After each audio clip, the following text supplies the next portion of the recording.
I was in Nepal, we were living in this village, and it was a very, very poor village. The people all played an instrument called the sarangi. They were musicians. And as I said, they were all very poor. They didn't make very much money. They lived in very basic homes. No one had electricity or running water. It was a very simple place to be. Me and a friend of mine had decided to go to the monastery, and one day we went to the monastery. And when we went to this monastery, it was much more luxurious than the surroundings we were living in with these villages. It was going to cost a lot of money to stay there for, I think it was a month or a month and a half. The bedding was more comfortable. The food would have tasted nicer. We didn't try the food. And the surroundings would have been much lovelier than the surroundings that were in this village. So we came up with the idea of, instead of spending our money on being in this monastery and living some kind of a luxurious life surrounded by Westerners, why not go back to the village where we were before, give all of our money to the villagers and allow them to eat and buy meat and do all the things they needed to do. So essentially give our money away in charity and live with them. We'll buy the book, the Dhammapada was the book that they were studying in the monastery. We'll buy the book at a bookshop and we'll sit and study it together. So when we saw that, we saw all these rich Westerners going to the monastery and living in pretty nice conditions there, spending a lot of money to be there. We kind of saw the hypocrisy that was involved in that. There's people that are truly suffering, and here are these Westerners travelling from the West in their luxurious the conditions they were living in, moving over to this extremely poor country filled with people that are dying of poverty and have so many social problems, and they're spending all their money on this kind of luxurious monastery. And we thought that was simply wrong. That was out of the spirit. We thought that was not the spirit of Buddhism. So instead we decided to do our original plan, stay in the village, give our money away to actual poor people, and live a kind of Buddhist life. But that led me on to Islam, because that's essentially the Islamic understanding of monasteries, that you shouldn't leave society and move off into the mountains or into the forest and have some kind of spiritual experience. The spiritual experience must be together with regular everyday life. You're supposed to marry, you're supposed to have children, and yet you're supposed to pray and fast and live a spiritual life. So the two have to be combined, not separated, as in, say, Christian history or in Buddhist history, where the regular people work and the monks kind of sponge off them and live away in the mountains praying for everybody. No, the two need to be combined. That's very much the Islamic way of looking at it. And I agreed. I saw it and said, yes, that is the right way.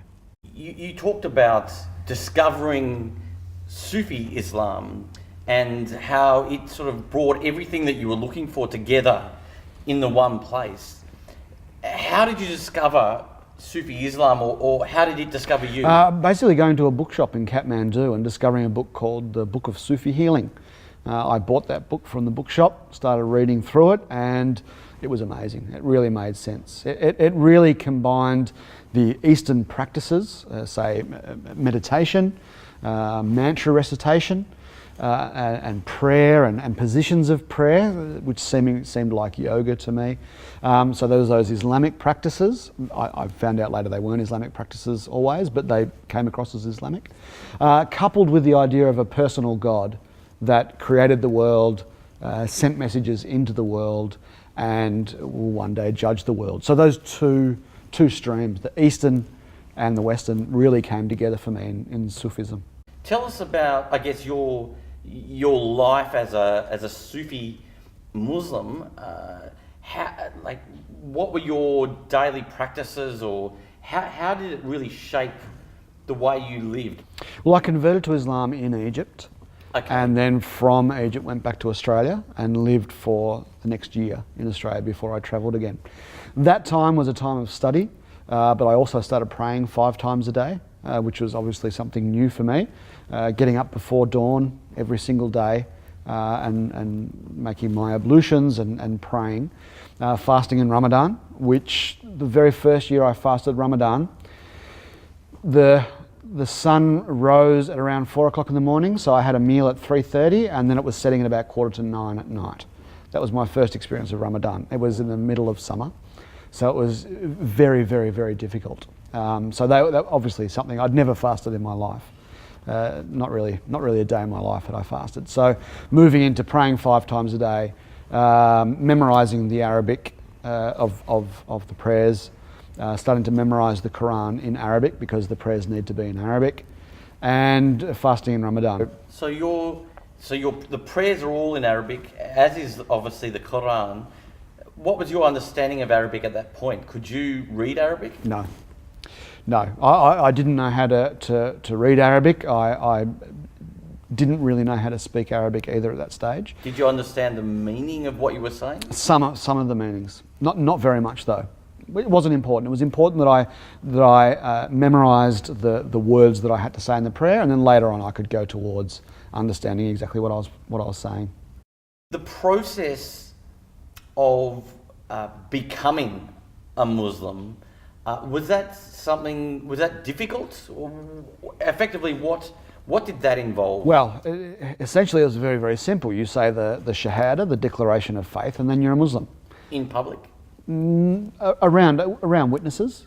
If I had have said it to myself, I would have considered myself a Muslim, and I assume that other people would have believed me if I said I've made the declaration of faith, and I could have repeated it. But my Islam would have begun with my declaration of faith. So I made a declaration of faith in Egypt, and then of course you've got a number of obligations upon you, like prayer and fasting and those types of things. Okay. Giving away alcohol, of course, or drugs and those kinds of things as well. So at this point, you called yourself a Muslim. You were living here in Melbourne. Tell us what life was like as a Muslim. There was nothing special. I prayed 5 times a day. I was still the same person. I said to my parents, the way that I told my parents that I'd converted is that I'm still the same person I was last week, only I don't drink anymore, and I'll be praying 5 times a day. So, I was essentially the same person. Not many things. A lot of Western Muslims, when they convert, they kind of chuck out the TV and start sleeping on the floor, but I didn't do anything like that. So I was just living a normal life, doing what I did before. But simply. Did you grow a beard, or did you have a beard? I already had a beard at the time.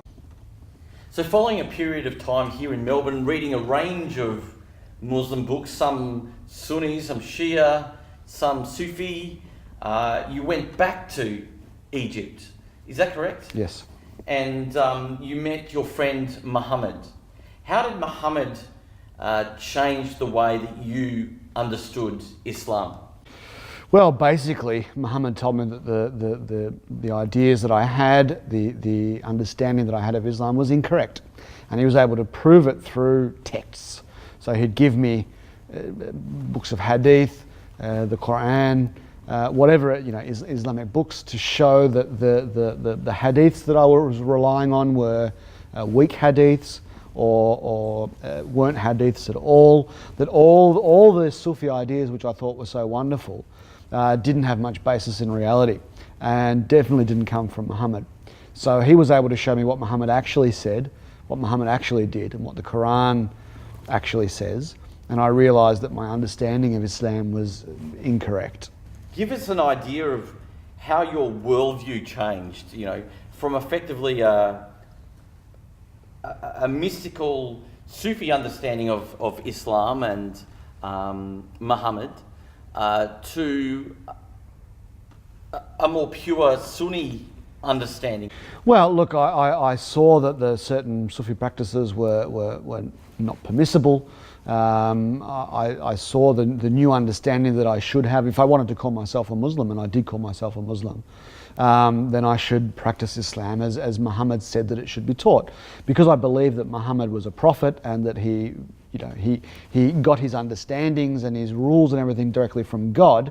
I'd already reached that point as a Sufi. Then I had to implement certain practices in my life. So yes, my point of view changed. Of course, I had a much more black and white view of the world, the saved and damned, and the right and the wrong, good and evil, all became very simple.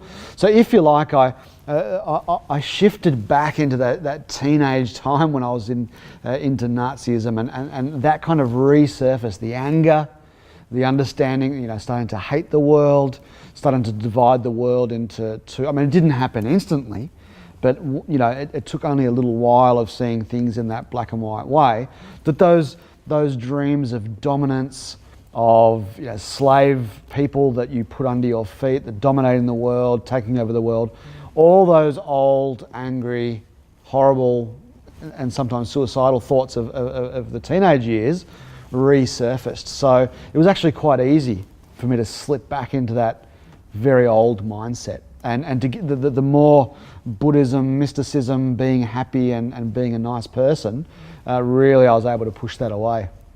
How did your attitude towards Jews and Christians change? Well, specifically on the subject of Jews and Christians, I had a horrible view of Christians before I became a Muslim, so nothing changed there. Before Islam, I didn't have any opinion about Jews, and that didn't change either when I became a Muslim. I could never quite understand the extreme dislike of Muslims towards Jews. I didn't quite get it. So for me on those particular topics, nothing really changed. I hated Christians before I became a Muslim, and I hated Christians while I was a Muslim. When did you first start to understand that Islam actually called you to jihad, and what was your understanding of jihad? Well, I understood jihad through Islamic texts.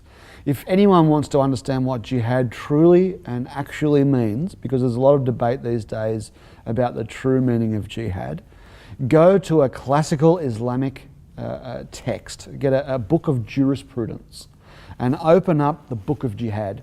You'll find several books in a book of jurisprudence. You'll find the book of fasting, the book of prayers, the book of pilgrimage, the book of charity, and the book of jihad. Okay, if you go to the book of prayers, it'll say all the hadith about praying 5 times a day, all the Quranic verses about praying. All of them will be contained in the book of jurisprudence on prayer. Go to the book of jihad and see what you find there. What you'll find is war. Jihad is war. Now, jihad actually means struggle, yes, but in this context, in the Islamic context, it's used as a word to mean war, and that is easy to find out by looking in a classical book of jurisprudence.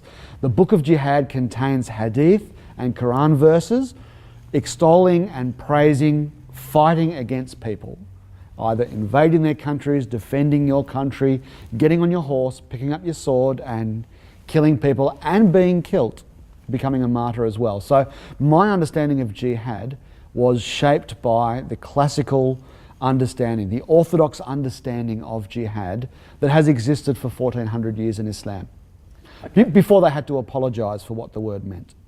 Did you ever feel you had an obligation to fight? Absolutely, of course.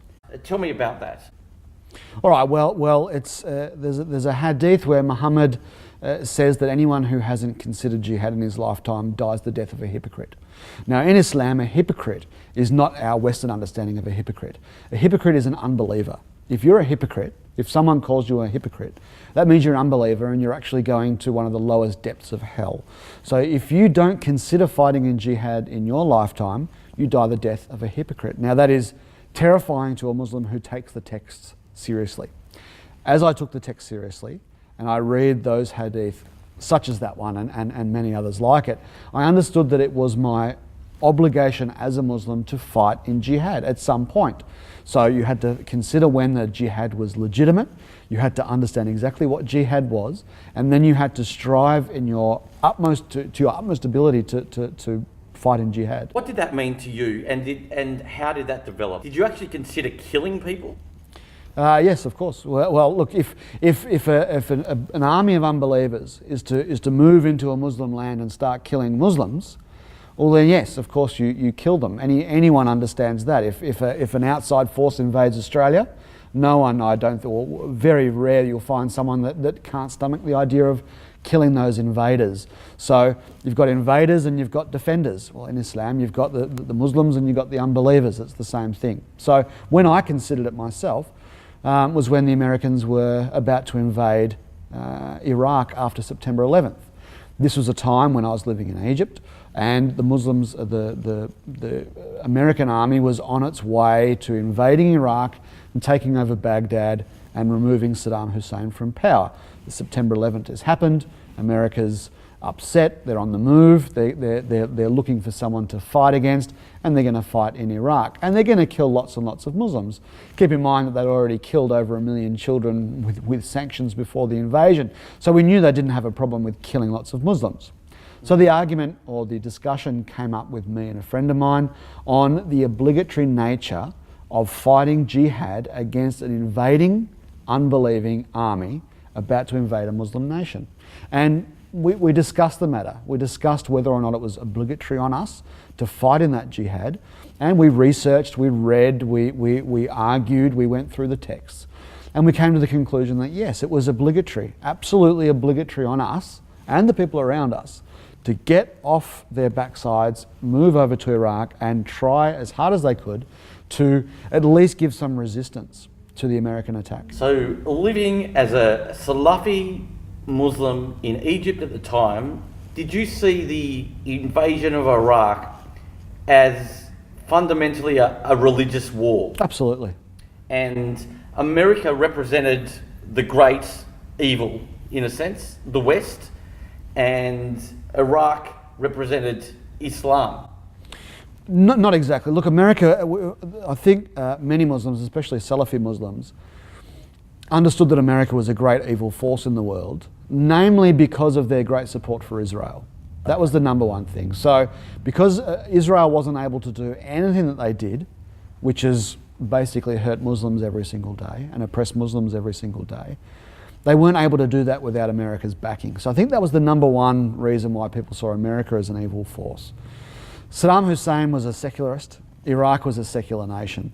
A lot of people in Iraq were Shiites, so it wasn't that Iraq represented Islam. It was a Muslim country in that there were many, many Muslims living in it. At this point, you wouldn't have considered Shiite Muslims as really Muslims at all? No. So you actually thought it was a good idea, or you felt obligated to go to Iraq to fight? Yes. And did you actually plan that? No, we came to an agreement, me and my friend came to an agreement after this discussion on its obligatory nature. The first step was finding out, yes, it's obligatory. The second step was saying, all right, well, what does that mean? It means we have to go and do something about it. So we came to the conclusion that we actually had to do something about it. And that was terrifying. That was knowing that this is no longer talk, this is no longer discussion and books and sitting in a comfortable room drinking coffee. This is actually going to involve hardship. So we made that decision that it was going to involve hardship. We went about with other people that we knew in Cairo, and we told them the conclusion we'd come to, how we'd come to it, and we asked them to join us to go over to Iraq to fight. So that's pretty serious. Dying without doing it and going to hell was more serious. So that really was the only other option. Yeah, if you don't do what's obligatory on you, if God is calling you to do something obligatory and you refuse it, what's going to happen to you? It was obvious, and you feared that you feared that consequence. So killing, dying, suffering hunger, all those types of things is nothing in comparison to burning in hell.